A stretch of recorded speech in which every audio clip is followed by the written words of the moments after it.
It's really good to think of pictures to go with a press release. If you have a really good photograph with a press release, it's got a 50% stronger chance of being published than one that doesn't have a photograph. So, what photographs should you use? Well, let's start off by saying what you shouldn't use.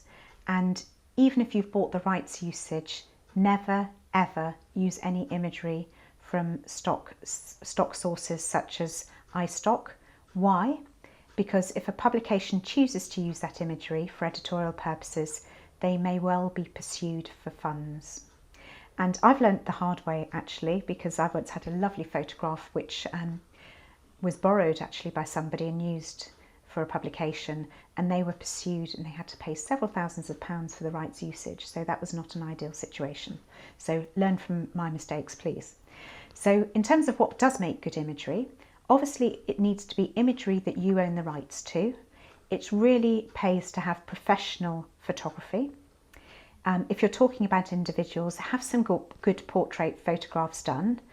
And what do we say is a good portrait photograph? One that looks like somebody in the workplace is a good one.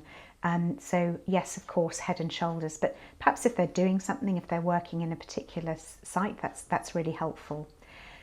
What most journalists want by way of photographs though, is they want what we call lifestyle photographs. And this is the case even if it's a trade publication. And what I mean by lifestyle photographs are photographs where things are going on.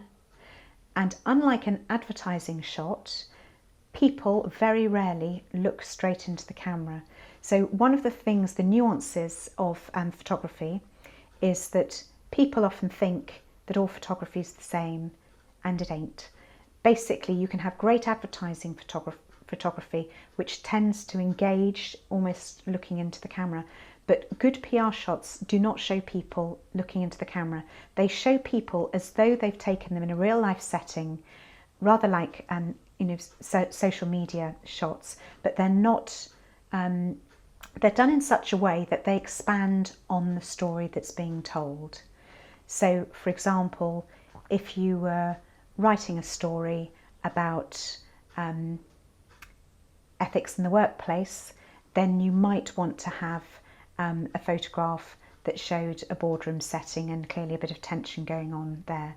But the other thing you can learn from the stock photography people is do your best to make your photographs not look like stock photography. So what do I mean by that?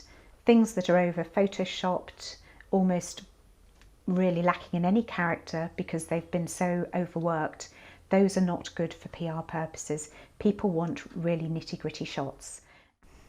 And if you're struggling for images, don't forget you can just pick up your smartphone and take good images yourself. Obviously HD is best, and always make sure that they are landscape shots rather than portrait shots, because landscape shots can always be cropped into a portrait shape, and also websites really prefer wider shots that the landscape format offers. So those are my tips for imagery to go with press releases.